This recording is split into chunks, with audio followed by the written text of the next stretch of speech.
Alright, Shalom. First and foremost, I want to give all praises, honor, and glory to the Heavenly Father and His only begotten Son, Yahweh, Bahasham, Yahweh Shai, Bahasham, HaRachak, Kodash. Double honor spent to the apostles and elders at Great Millstone who rule well and taught us this 100% truth. Much peace and blessings be unto you, hopeful, let the not this word of thought, truth, and sincerity.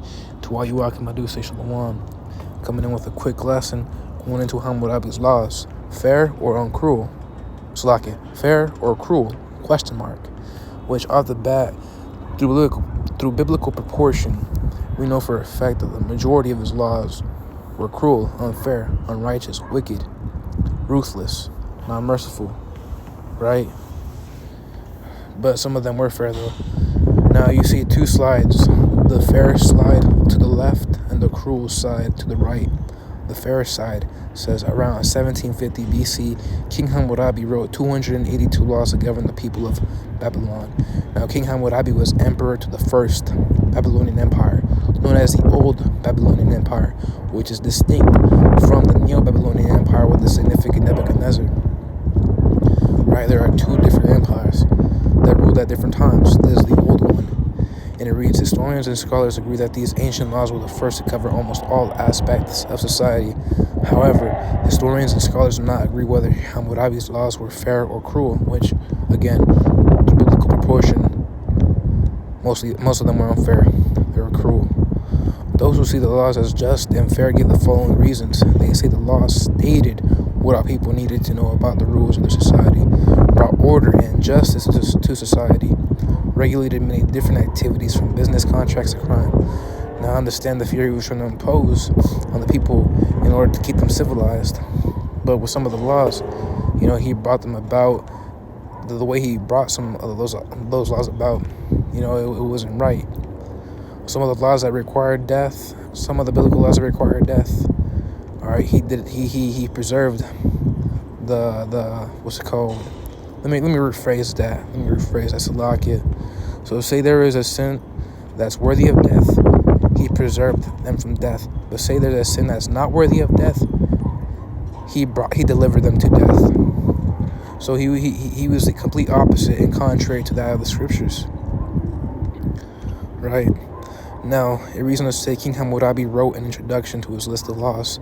In the introduction, he says that the laws were written to be fair. His intentions was to bring about the rule of righteousness in the land, to destroy the wicked and evildoers, so that the strong should not harm the weak. Which, again, that's not the case. Some of the laws reflect that fairness.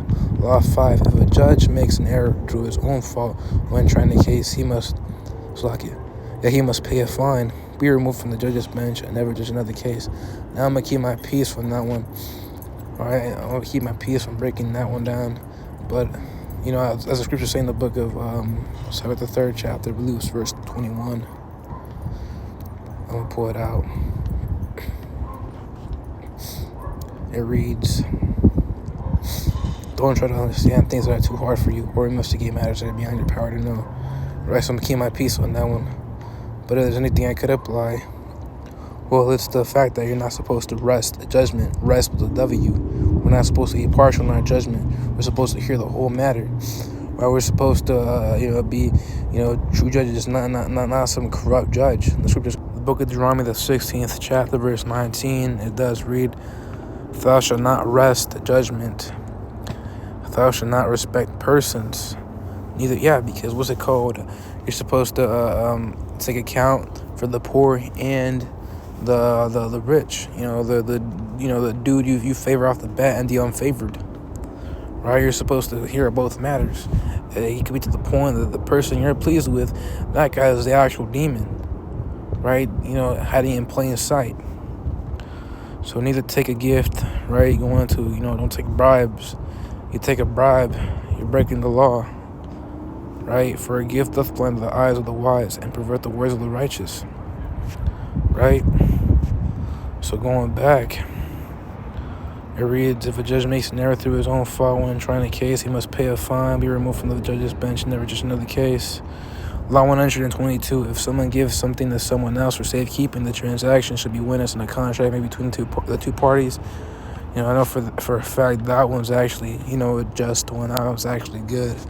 As a matter of fact, there's an account to that in the book of Jeremiah, the 32nd chapter, with Jeremiah buying a field from his cousin. Right, Jeremiah, the 32nd chapter, verse 9, it reads, "And I bought the field of Hanamiel, my uncle's son, that was in Anathoth, and weighed him the money, even 17 shekels of silver. And I subscribed the evidence and sealed it, and took witnesses, and weighed him the money in the balances. So I took the evidence of the purchase, both that which was sealed according to the law and custom, and that which was open." Right, he had witnesses, man. This would just go on to having 2 or 3 witnesses. Right, that would just help your case all the more. All right, because when there's a lack of evidence, then something, it's not plausible, it's not true. All right. So they would always have that evidence to show, between a transaction. All right, so if someone gives something to someone else for safekeeping the transaction, should be witnessed in a contract between the 2 parties. Now, going on to another matter, just because there's no archaeological evidence on the Northern Kingdom, being transport. So like it's sailing the Atlantic Sea and such, or the fact that the Phoenicians circumnavigated around Africa, just because of archaeological evidence, doesn't mean it didn't happen. Yeah, it did happen. So what's it called? A lot of things do require faith, man. A lot of things. That's what the scriptures, promote. Having that faith, man. And you see these 2/3 are bugged out. They don't go off faith. They go off by the physical eye. What they see, what they visually see, instead of what's it called? You're not supposed to believe. Deep down. But what's it called? Using discernment in this case, you would need evidence when it comes to a transaction, right? Because people could screw you over, man. All right. Like, say a car crash happens, a collision happens, and now your car's all messed up. People will be like, "Nah, you did that on your own." Well, that's why you need that evidence, like security camera footage and things. Time and place. Where were you? To be able to prove that someone else hit you and you didn't do that yourself. Well, that's for another topic. Law 233. If a contractor builds a house for someone and the wall starts to fall, then the builder must use his own money and labor to make the wall secure. I'm going to keep my peace on that one too.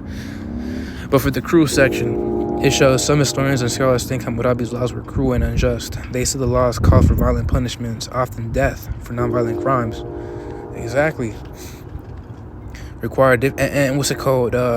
If it did come to a violent punishment, if it did come to a crime worthy of death, there is no violent punishment for that.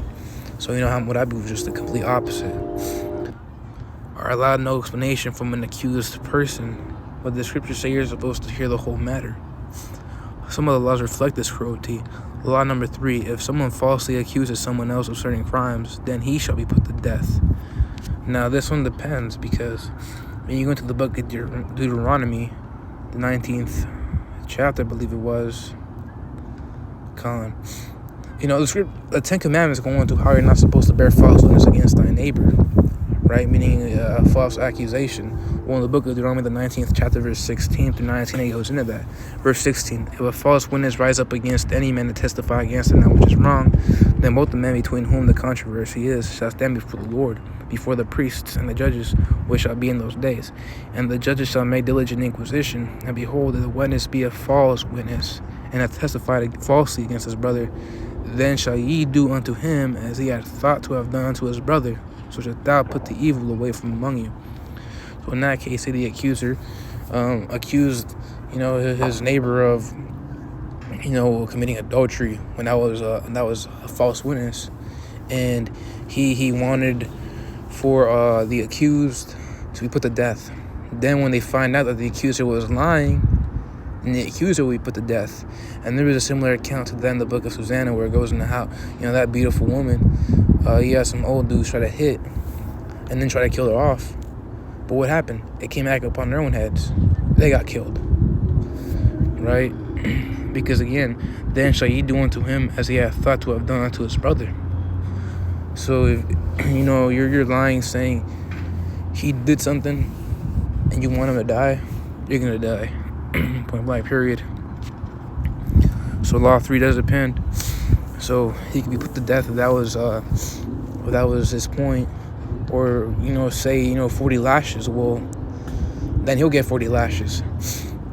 But continuing on, it says law 22. If someone is caught in the act of robbery, then he should be put to death. Now the scriptures go into the book of Proverbs. It goes into how nothing about death. It just goes into compensation, paying back what you stole, right? Proverbs the 6th chapter verse 30. Men do not despise a thief if he still to satisfy his soul when he is hungry. But if he be found, he shall restore sevenfold. He shall give all the substance of his house. Now, correct me if I'm wrong, but there is nothing going into how he had nothing to pay, then he shall be sold. Right? He himself shall be sold.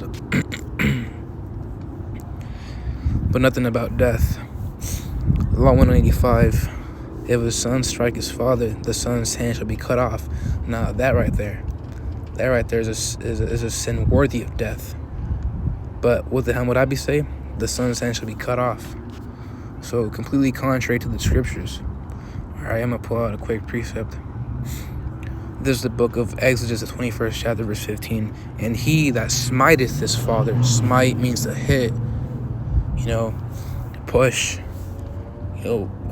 punch, jab, altercation. You get a lot of Jacob nowadays.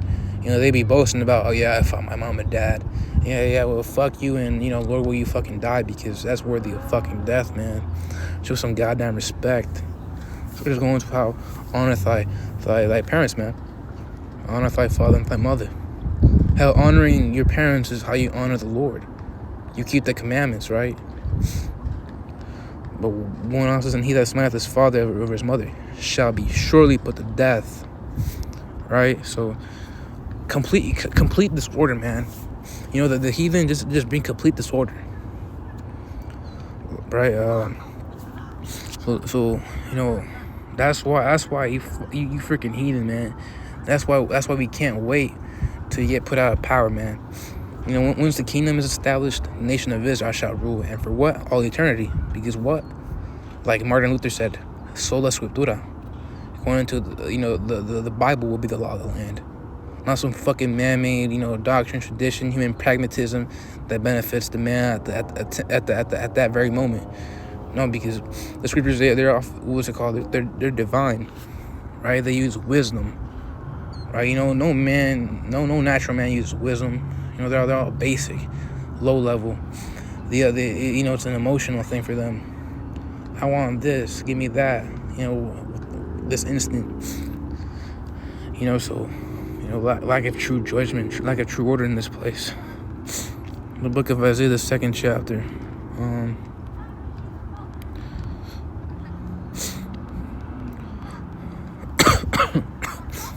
Salakia. Verse 3. And many people shall go and say, come ye and let us go up to the mountain of the Lord, to the house of the power of Jacob, and he will teach us of his ways, and we will walk in his paths. For out of Zion shall go forth the law and the word of the Lord from Jerusalem, and he shall judge among the nations, and shall rebuke many peoples. And that's not metaphorical. You can't sugarcoat this shit and talk about you can't sugarcoat the scriptures and say that's all metaphorical. You make it sound so beautiful, but you don't even know what it's going into. Talking about metaphorical, my ass. No, this is literal. Because slavery will come back, whether you like it or not.